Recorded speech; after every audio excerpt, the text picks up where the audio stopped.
Байкал знаменит своей чистой водой и красивым льдом. На мой взгляд, весна – самое красивое время года, когда плавающие льды и заснеженные горы вокруг создают невероятные арктические пейзажи. А еще, после долгой зимы, на льдинах появляются нерпы, чтобы погреться на ярком весеннем солнышке. В мае 2023 года я отправился на Байкал, чтобы снять видеокадры нерп на плавающих льдинах. Для этого я собираюсь идти за уходящими льдами Байкала с юга на север, на ночь в Тримаране. Более того, я хочу причаливать к дрейфующим льдинам и жить прямо на них по несколько дней. Задумка интересная, но и довольно опасная. Мне еще ни разу не приходилось делать подобное. Байкал большой, он занимает площадь Бельгии. Недаром местные зовут его Сибирским морем. И как любое море, иногда он бывает очень неспокоен.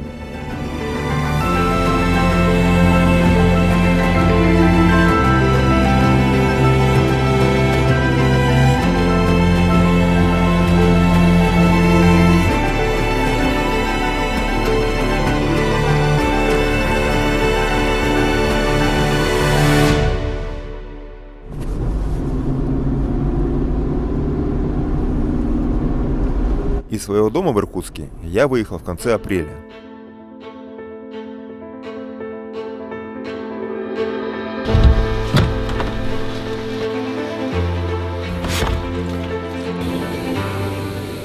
К этой экспедиции я готовился целый год.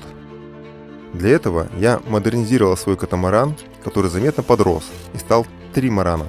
Смастерил жилой тент, поставил автономный отопитель, солнечную электросистему, и он превратился в настоящий плавучий домик.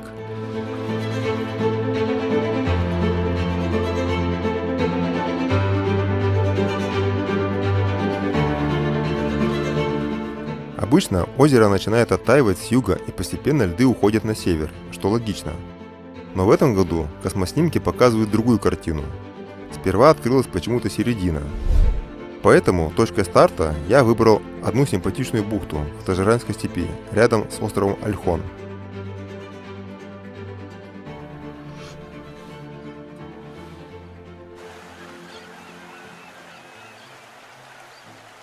К 8 мая картина по льдам поменялась. Я решил идти на север.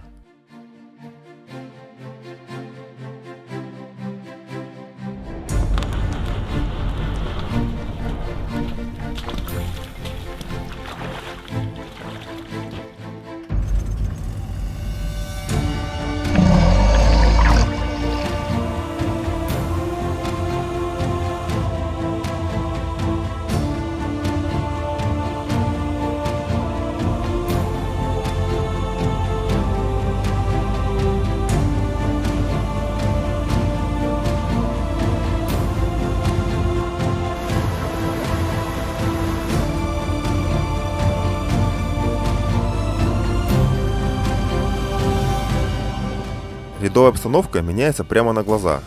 Внезапно упираюсь в полосу битого льда. Я хочу найти большую плотную льдину, чтобы причалить к ней и заночевать. Поднимаю дрон и вижу, что впереди есть такие льдины. Но сейчас меня окружает ледовая каша, она сильно усложняет проход. Пару лет назад я с друзьями уже попадал в ледовый плен на Малом море. Но тогда не было планов ночевать среди льдин. И нас даже МЧС приезжали вытягивать до берега. Сильно газовать мотором нельзя, боюсь за винт. Время от времени тримаран упирается в льды и скорость падает до нуля.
Толщина льда сантиметров 70-60.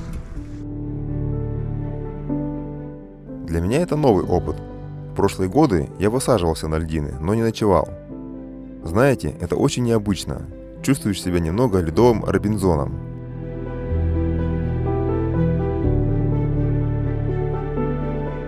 Внутри моего домика очень уютно, особенно с автономной печкой. Небольшой ветер мне не страшен, ледовые поля вокруг гасят волны. Главное, чтобы не разыгрался сильный шторм. Тогда эти же самые льды могут превратиться в настоящую мясорубку. Но прогнозы передали штиль на ближайшие дни, поэтому я спокоен.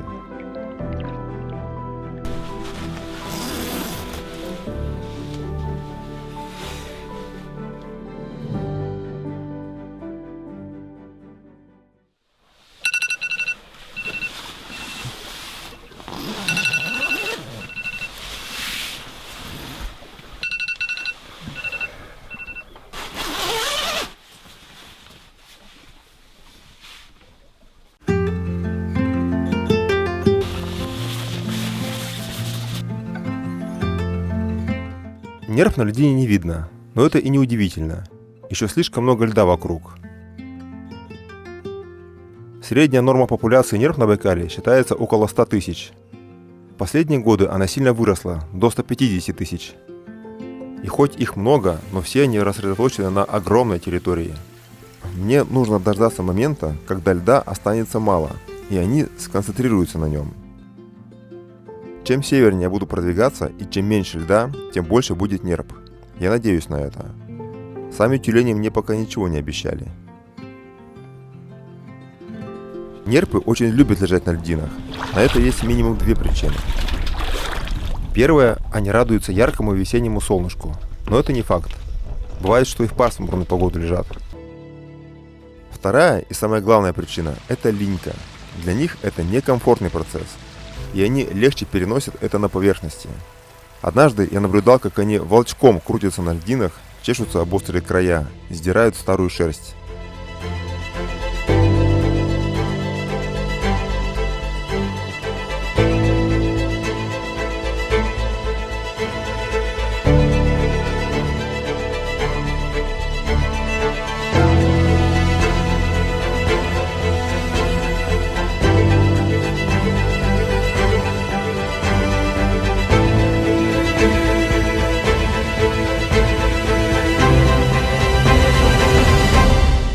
Удается пройти почти до севера Ольхона, дальше льды.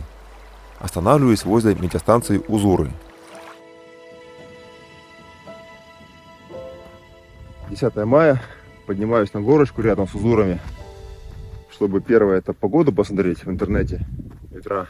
Второе поднять дрон отсюда, повыше, заглянуть там за остров, за Ольхон, что там происходит.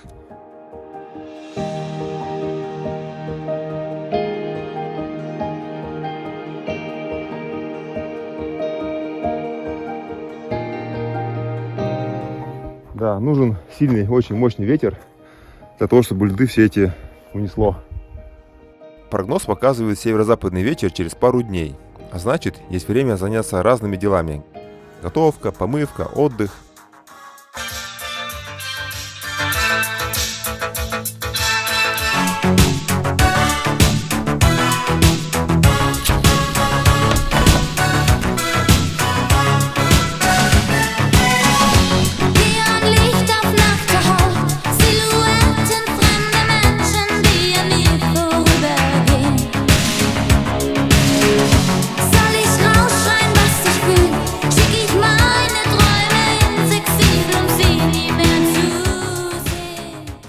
Очередной сюрприз подкрался незаметно.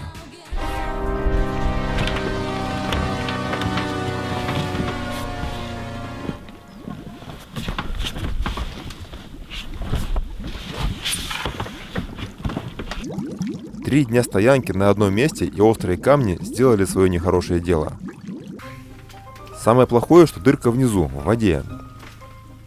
Принимаю решение разгрузить судно, чтобы поднять баллон над водой. Мне очень повезло, что я тут не один, и мне помогли.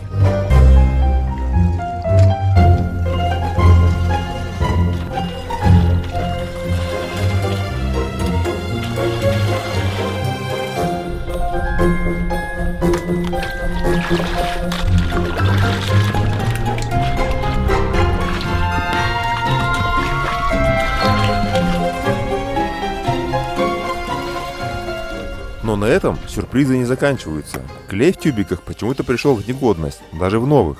Впервые такое вижу. Он превратился в какую-то непонятную субстанцию. И лишь в одном из 4 тюбиков клей оказался более-менее нормальный.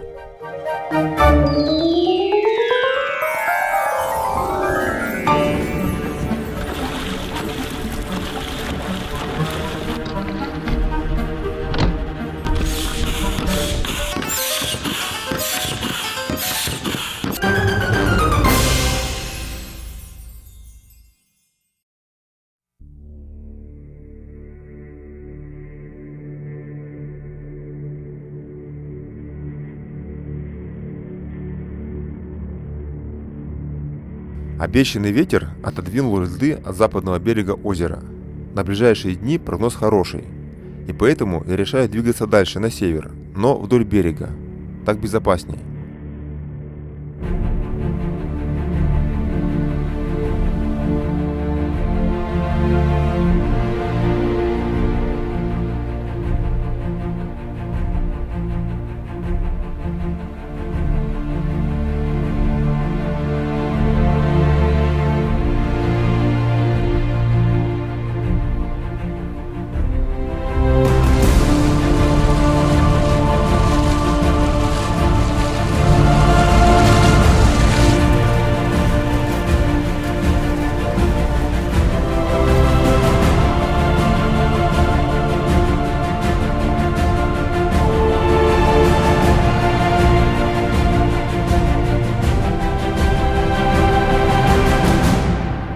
Там уже виднеются горы Прибайкальского хребта, самые мои любимые, самые красивые места на Байкале.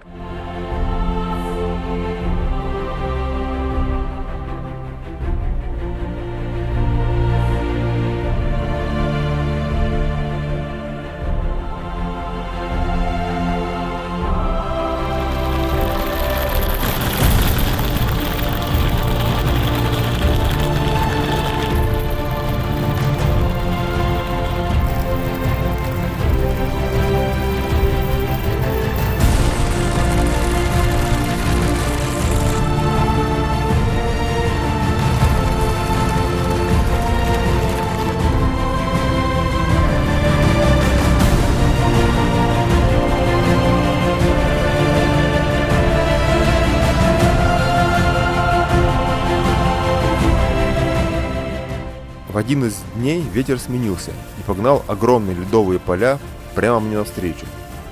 Пришлось 3 дня пережидать на берегу.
Знаменитый и мистический мыс Рытый.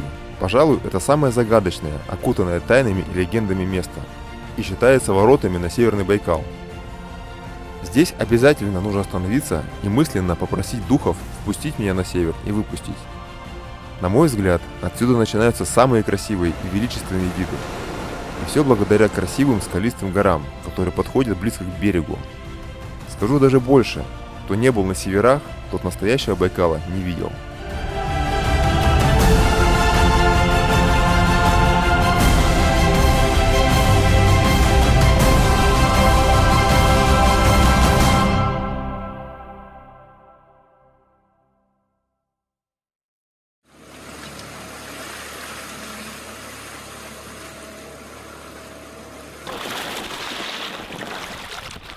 Это метеостанция «Солнечная».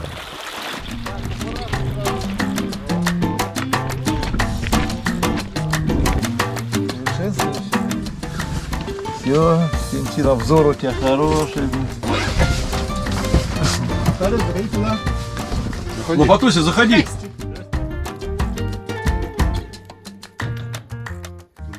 А это Сергей и Наталья. Они живут и работают в этих местах всю свою жизнь.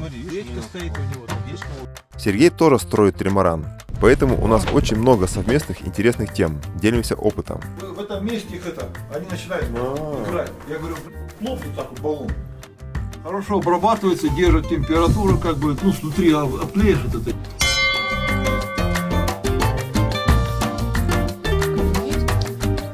У нас еще раньше научно-технический журнал был, где все разработки был полностью журнале. Так, давайте вернемся к траве. Что вам сказать? В этих местах сотовая связь не работает. И Серега сильно помогает мне тем, что по рации сообщает прогнозы погоды. По открытой воде связь у нас работает до 70 километров. После совместного обеда и приятного общения решаю идти до Ушканьих островов. Для этого надо пересечь Байкал поперек. Это 32 километра.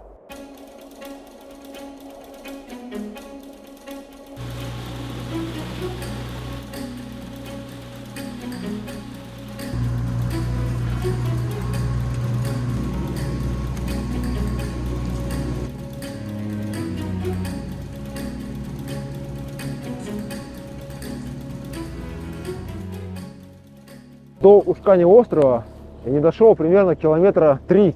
И опять мне преграждает путь полоса битого льда.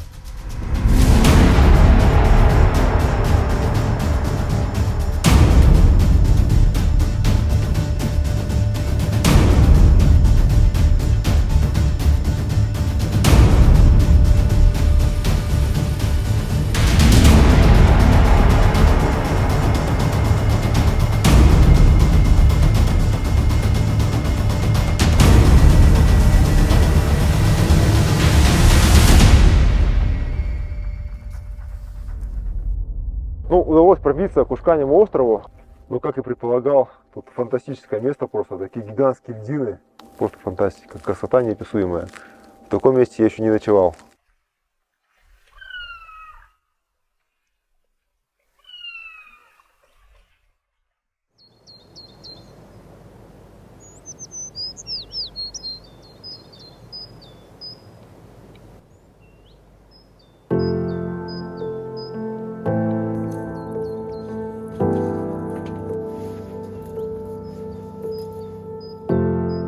Летом на островах образуется самое большое лежбище нерп – до 3000. Они полюбили эти места, потому что они изолированы, нет медведей и главных врагов на берегу. Но сейчас тюленей тут не увидишь. Пока льды плавают по всему Байкалу, им тут делать нечего.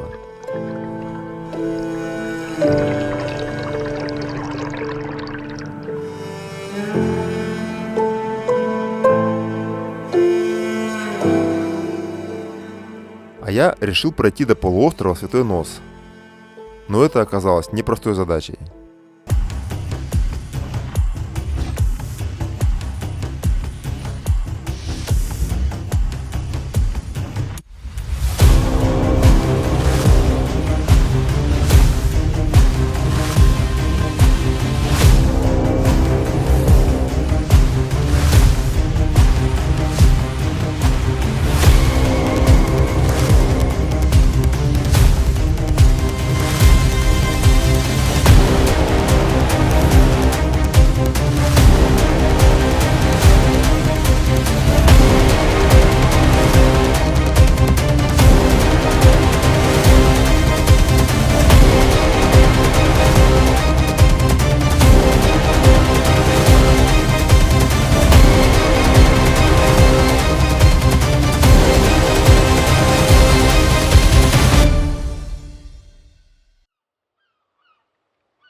Ночной шторм разогнал льды, и я иду дальше на север, в поисках нерпы.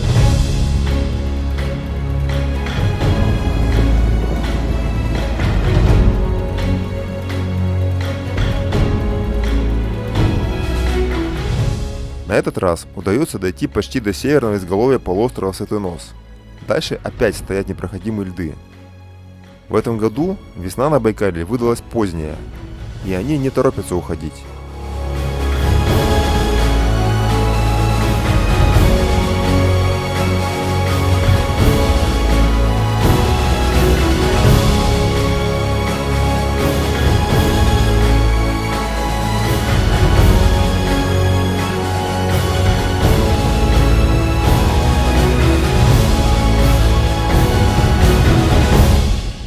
А тем временем появляются настоящие хозяева этих мест.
Бытует распространенный миф, что медведи весной голодные и злые.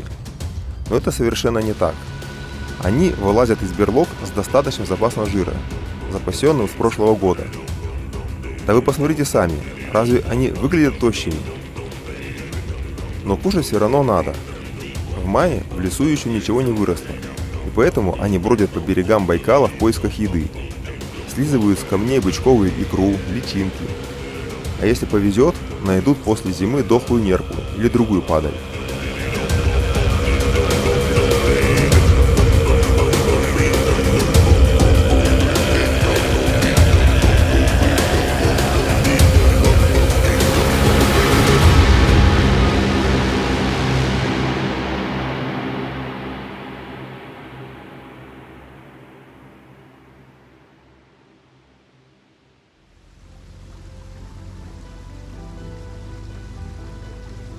Нерпы периодически дразнят меня.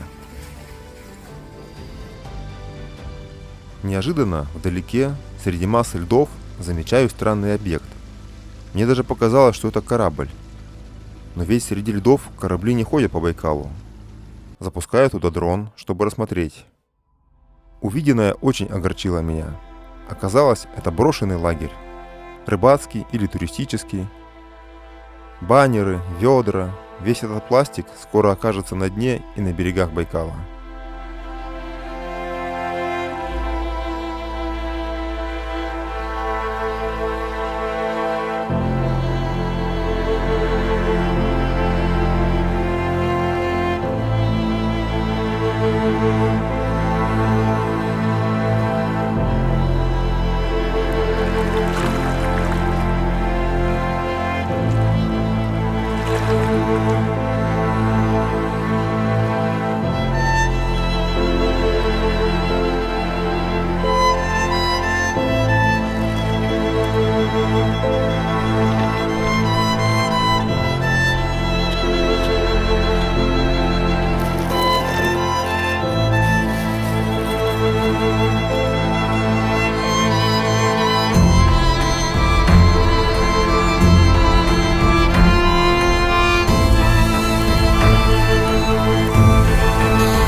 Я забрался далеко. Давно уже нет интернета, и моя рация тоже не добивает до Сергея. А прогноз погоды нужен обязательно. Тем более я опять собираюсь ночевать в море на льдине. На этот случай есть спутниковый телефон, и есть моя Лена, которая сообщает прогнозы на ближайшие дни. —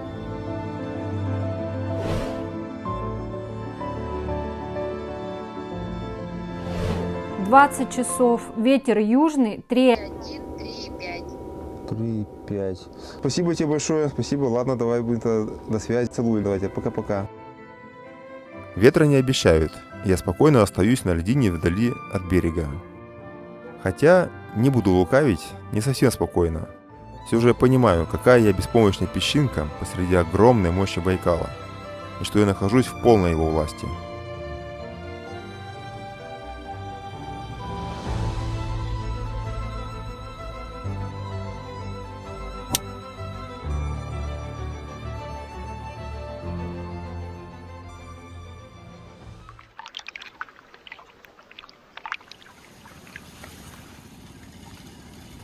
А ситуация по нерпам у меня печальная. Уже 24 мая, а у меня не снято ничего. Почему? А потому что это природа, мать. Как правило, к этим датам льдов остается уже мало. У нерпы все это 100-тысячное войско байкальское концентрируется на этих остатках льдов. И работать, снимать очень легко. Ты подъезжаешь к такой льдине, даже если они пугаются, убегают, потом не возвращаются. Ты высаживаешься на эту льдину, ждешь и работаешь, снимаешь. В этом году вся северная половина озера во льдах. Это редко такое так бывает, потому что весна поздняя, холодно было, и растаять ничего не успело. Соответственно, у нерп куча вариантов, где лежать. Они рассредоточены по всей огромной территории. Нет этих скоплений по сотням, там, по тысячам нерп в одном месте. И даже к ним подплываешь, подъезжаешь, они убегают и все, и уходят. Поэтому я, конечно, расстроен, потому что столько техники, столько подготовки, катамаран готовил, столько ожиданий. Не только я, тут мой партнер ждет, декатора и так далее. Дело в том, что я больше ждать не могу оставаться долго здесь. Поэтому если завтра будет ветер и разобьет льды, у меня есть еще 4 дня, чтобы отснять. На что я очень надеюсь. Очередное ожидание захотелось провести с пользой и удовольствием. И я знаю, где это сделать.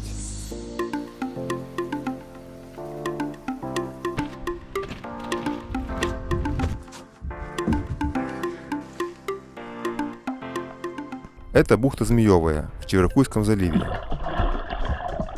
Ощущение после месяца отсутствия цивилизации оказаться в горячем источнике просто класс. Вода такая, знаете, такая мыльная на ощущение, на ощупь, как будто мыло намазался, да? Это просто кайф. Летом здесь очень многолюдно, а сейчас я тут совершенно один.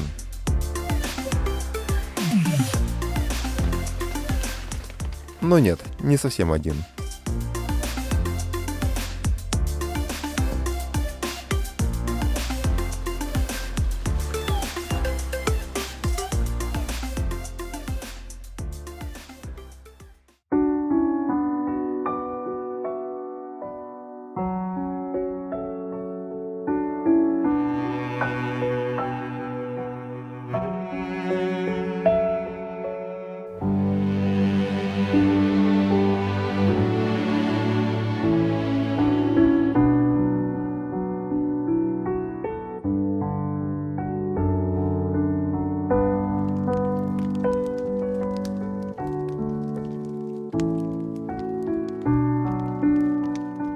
При монтаже фильма мне хотелось вставить сюда какие-то умные слова про смысл жизни и ценности момента, но не стал.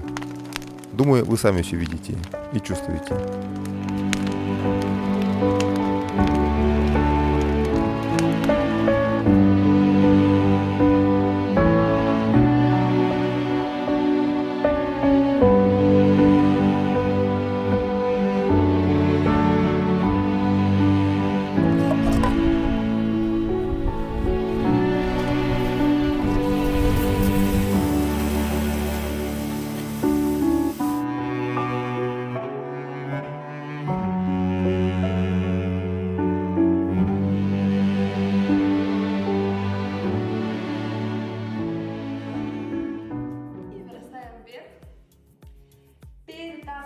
наши стопы. Вот в такую позицию. Пальцы снова под плечевым суставом, в сторону ягодиц, широко расставлены. Делаем. И стоим вдох. И на выдохе еще чуть больше продавливаем себя вверх. Делаем вдох. И на выдохе. Расслабьте весь корпус. Вдох. Еще несколько вдохов и выдохов. Здесь вытянули хорошенько активную.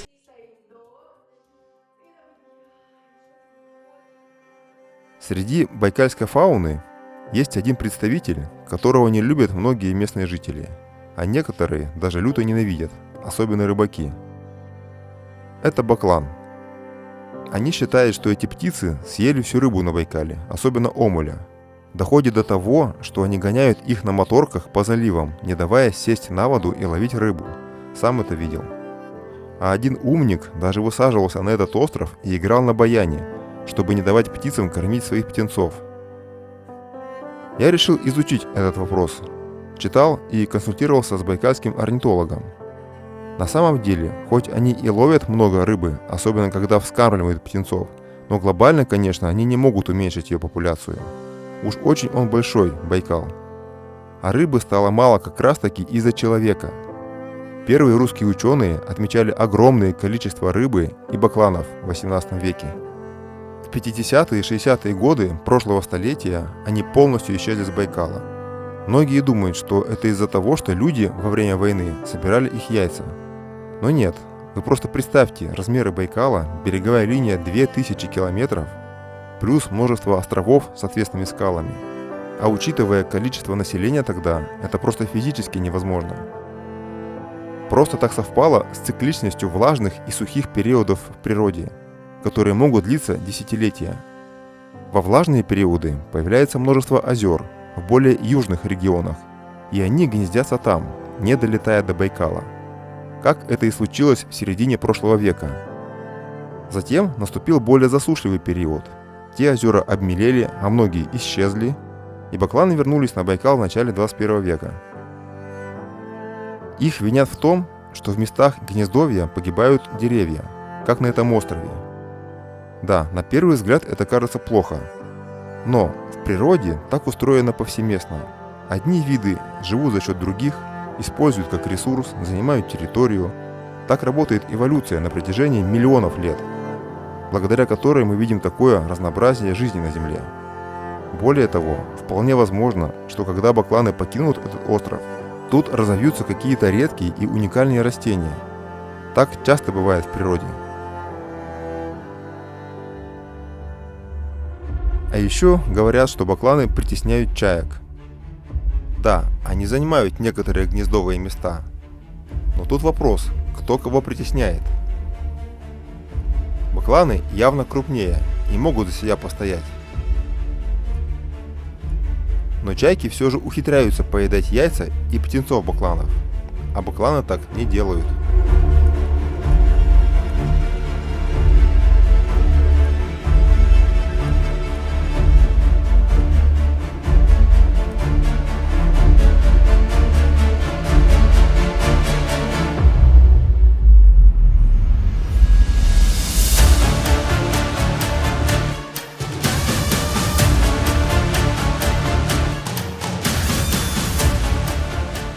И вообще, как-то ведь жил Байкал с его обитателями до прихода человека.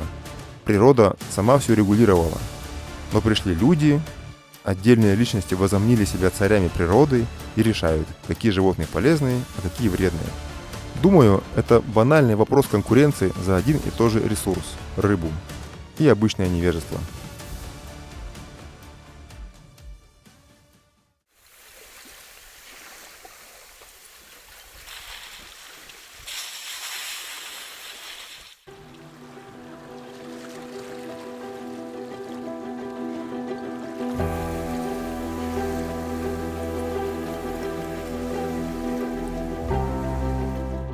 Даже не верится, что сегодня 28 мая.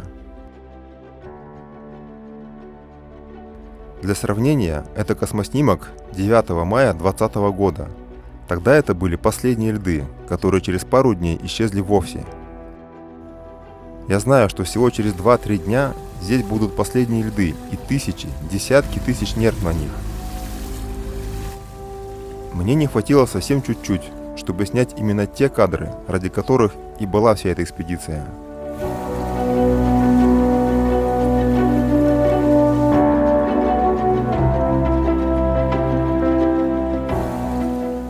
Я поснимал напоследок нерп с дрона, но это совершенно не то.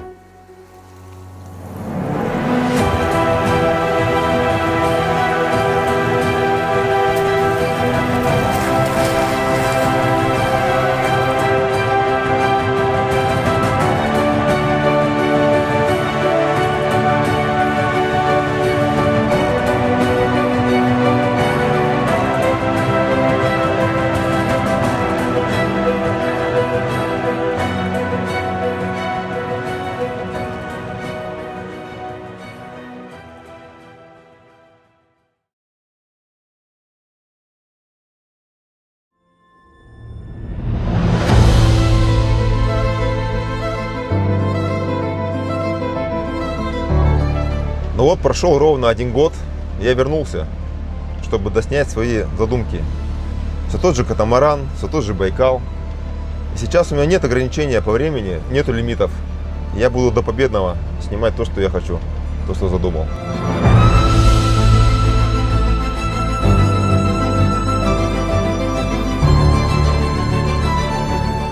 В этом году ситуация по льдам и нерпам в общем-то такая же. Но я терпеливо жду этих заветных последних льдин. Байкал не маленький, но на удивление последние льды каждую весну собираются в одном и том же месте, немного севернее Чеверкуйского залива. А ведь это далеко не самая северная часть озера. Их будто сюда магнитом тянет.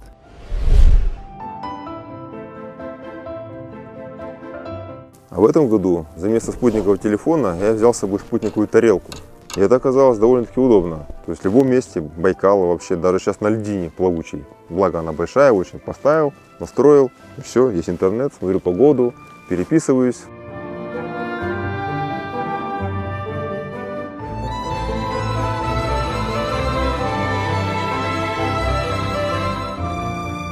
Льдины – это, оказывается, очень неплохие островки безопасности.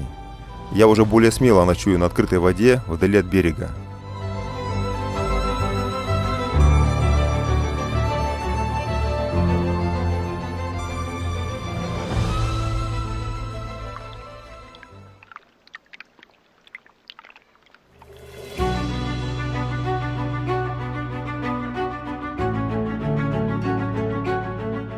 Так прошло около 2 недель, и уже наступило календарное лето. Постепенно площадь льдов сокращается, повышая при этом концентрацию тюленей. Особенно этому способствуют ветра, которые хорошо разбивают льды. Но при этом поднимается волна и становится немного не по себе. Причем не только мне. Даже нерпы не очень-то любят лежать на льдинах, когда сильно качает. Как знать, может быть у них тоже бывает морская болезнь, и остаются самые стойкие. Волны постепенно стихают, и Байкал снова становится тихим и ласковым. И нерв стало еще больше.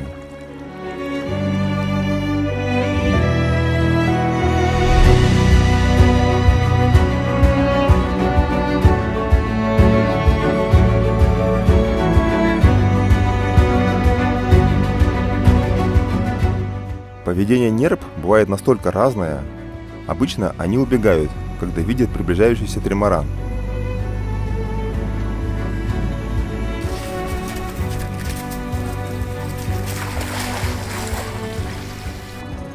Но иногда попадаются совершенно бесстрашные ребята. Точнее, это беспечный молодняк, на радость мне.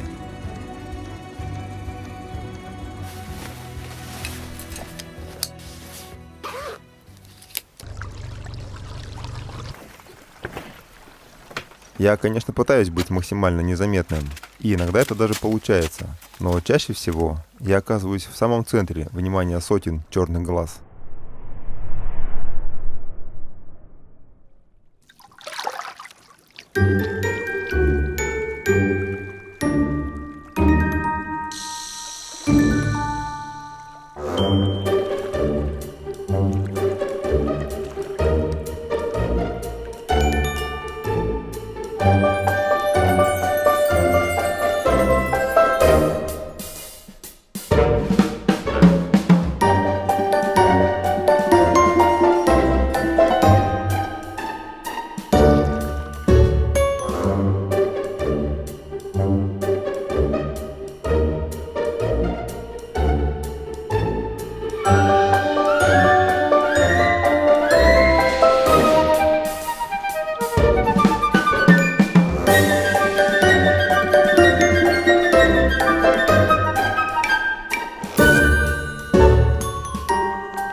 За 2 года я провел тут 50 дней.